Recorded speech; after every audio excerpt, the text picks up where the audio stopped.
Այս սոցիալական կարգավիճակը ցույց տվող տերմինից կա եւ նրանց ազգակցական կամ մոտիկության աստիճանը ցույց տվող երկու այլ արտահայտություններ, որոնք օգտագործվում են հայերենում եւ մասամբ փոխել են իրենց իմաստը։ Դրանցից մեկը նահատակն է, մյուսը հպատակը։ Նախատակ զորած, այսինքն առաջնորդ, առաջամարտիկ, շահատակ, ախոյան ճակատող, նաև կա ճգնող ըմբիշ իմաստով, նաև ճգնավոր նահատակը եւ նաև մարտիրոս։ Այս նահանջ եւ նահատակ բառերը կապված մեր վերջին ազատամարտի հետ բավական վերակենդանացան եւ աշուժացան։ Ինչ վերաբերում է հպատակին, ապա հպատակ բառը ծագում է հնդիրանական հուպ, սուպ, մոտ, մերձ եւ տակ ստորին բառարմատներից եւ ըստ էության նշանակում է նահապետի ստորին հատվածի մոտ, այսինքն ոչ թե արենակցական կապով մոտ, այլ ուղղակի նրան ենթակա անձնավորություն։ Բառն ինքը ոչ միայն իմաստ ունի, այլև շատ մեծ հզոր ներշնչանք ունի նահապետ բառը։ Նահապետ ասելով մենք հասկանում ենք մի մեծ ներդաշնակ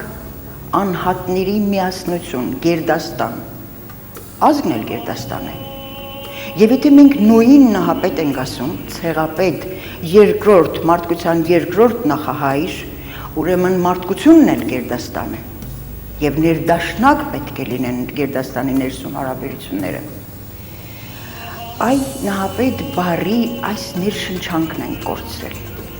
Այդ ներշնչանքը կարող է դառնալ խորհրդանիշ, կարող է վերագրվել լեռանը, Արարատին մենք ասում ենք նահապետ։ Նա մեզ տնօրինում է, հսկում է մեր ամբողջ պատկերացումները, մտավոր եւ հոգեվոր դաշտը, հսկում է եւ հսկում է այնպես, կարծես մենք պատասխանատու ենք այդ նահապետի առջև։ Նախալեռ է,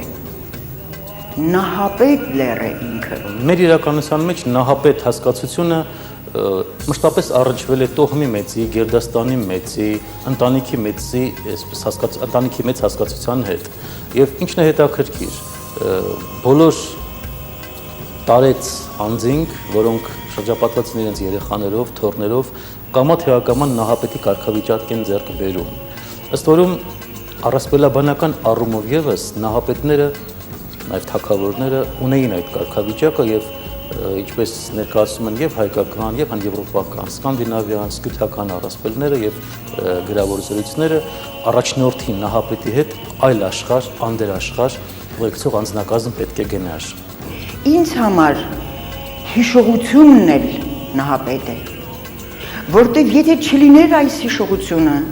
մենք թերևս հայք նախնուն մոռացած լինենք։ Փոխանակ մոռանալու եւ արևմտյան եւ արևելյան Հայաստանի տարածքում որքան հայկի անունով տեղավայրեր։ Հայկաձոր, Հայկաշեն, Հարք, Հայոց դաշտ, Հայկավան եւ այլն։ Եվ այս տեղավայրը նաեւ դառնում է տեղի կրող այդ նահապետի։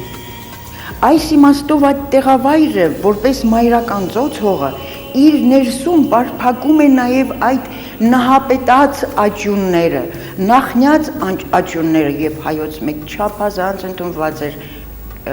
գերեզմանների որպես սրբավայր պաշտամունքը։ Նահապետի հետ կապված խմբային զոհաբերումների երևույթը իր մեջ լուրջ նաեւ իմաստաբանական խորհուրդ ունի։ Բանն այն է, որ ոչ բոլոր մարդիկ է, որ բռնությամբ սպանվել են նահապետի համար։ Մարդիկ կան, որոնք ինքնակամ իրենց զոհաբերել են նահապետին, որովհետև նրանց համար չկար կյանքի սկիզբ եւ կյանքի վերջ, կար մի աշխարհից կամ մի կյանքից մի այլ տեղափոխվելու խորհուրդ եւ այդ մարդուն ուղեկցելու մեծագույն ցանկություն։ Դա է պատճառը, որ շատ իշխաններ հեթանոսական շրջանում գալիս եւ ինքնակամ զոհաբերվում էին թագավորի հետ։ Դրա մասին է խոսքը նաեւ Արտաշեսին վերաբերող առասպելում։ Այսինքն, եթե մենք փորձենք մեկնաբանել այս առասպելը, երևույթը հետևյալն է. առաջնորդը մեծը միշտ պետք է ողջ լինի, միշտ պետք է օժանդակված լինի, միշտ պետք է օգնական ունենա, թիկնապահ ունենա, եւ այդ թիկնապահը կարող է լինել մեկը, կարող է լինել մարդկանց մի խումբ, կարող է լինել ողջ ժողովուրդը։ Հայք նահապետից մինչև մեր սերունդ այս հիշողությունն է շղթան պահում, ազգակերտ շղթան այս հիշողությունն է պահում։ Եվ այս հիշողությունն ներշնչանքը այնքան պարտադիր էր, որ մահվան մահճից մինչև օրորոց կապում էր իրար։ Մեռնող նահապետ եւ ծնվող թոռ օրորոցի վրա երգվում էր այդ օրորոցում մեծացող ապագա նահապետ որպես։ Եվ հայ մայրը, երբ երգում էր օրոր նման, մարը չեք բերել քեզ նման, ոչ մարն է բերել նման, ոչ արևն ու ոչ լուսնկան, արքայազն է կարծես մահճում, բայց դա կարող է օրորոցում, բայց դա կարող է լինել աղքատիկ խրճիթում դրված օրորոց եւ նրա մեջ մեծացող մանուկ, բայց նշանակություն չունի։ Թագավոր արքայազնը, թագավոր լինելը ի վերջո ոչ ժառանգականություն է, ոչ պաշտոն է, ոչ տիտղոս է, ոչ գահ է, գահավորակ է։ Դա ներքին զգացողություն է եւ հայ մայրը այդ ներքին զգացողությամբ օրորոցի մանուկին մեծացնում էր նահապետ։ Սա պարտադիր պայման էր։ Նահապետն մենք պատկերացնում մեր նախնիներին բոլորին եւ այլևս նշանակություն չունի պետականությունից զրկված են եղել, թե պետականություն են ունեցել։ Եվ այս ներշնչանքը նահապետ մեծացնել ամեն մի արուզավակի սա փոխարինում էր պետական կառույցի բացակայությանը, լցնում էր այդ տարածքը։ Շատ հետաքրքիր է նահապետ եւ մանուկ կամ նորածին զույգը։ Թաղման ծեսի մեջ այս զույգի արկայությունը խոսում է հայրեր եւ որդիներ անվերջ կոնֆլիկտի մասին։ Իր մեջ այդ փիլիսոփայությունն է պարունակում։ Որդու ծնունդը ազդարարում է հոր ավարտը։ Նորածինը գալիս է զբաղեցնելու նահապետի տեղը։ Միևնույն ժամանակ արուզավակի ծնունդով է պայմանավորված հոր նահապետի ժառանգաբանական շարունակականությունը եւ ըստ այդմ նրա անմահությունը։ Ուստի այս դուետի մեջ նահապետ եւ նորածին դուետի մեջ մենք տեսնում ենք կյանքի եւ վերածննդի հավերժ կրկնվող անվերջության ձգտող շրջանի փիլիսոփայությունը։ Եվ այս զգացողության համեմատ ներքին զգացողություն որպես թագավոր զգալ իրեն արքայազն, արքայադուստր, ներշնչել երեխայի զարմանում են, որ ասում են մենք բարդույթների ժողովուրդ ենք, կոմպլեքսավորված ենք։ Անհնար է։ Թերևս այս պակասն ունենք ներշնչանքի։ Պակաս է, որ դառնում է բարդույթ, թվում է բարդույթ։ Եվ այս զգացման ներքին ներշնչանք զգացման համեմատ, որ նահապետ զգա իրեն, թագավոր զգա իրեն, արքայադուստր զգա իրեն, այս զգացման համեմատ է հայ ժողովուրդը թագավորասեր կամ ոչ։ Նա այդ գահին պատկերացնում է ընտրյալ։ Եթե փորձենք արդիականացնել այս խնդիրը, ապա նույն երևույթի առջև կանգնած ենք հիմա։ Էական չէ, թե ինչպիսին է քո նահապետը,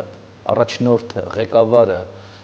ամբողջ խնդիրը նրանում է, որ հին հասարակություն ապրած եւ այժմ գոյատևած ժողովուրդը պետք է իր նահապետը ունենա։ Եվ եթե այդ գահին նստածը չհամապատասխանեց իր ներքին զգացմանը, նա զանց կառնի նրան որպես թագավոր։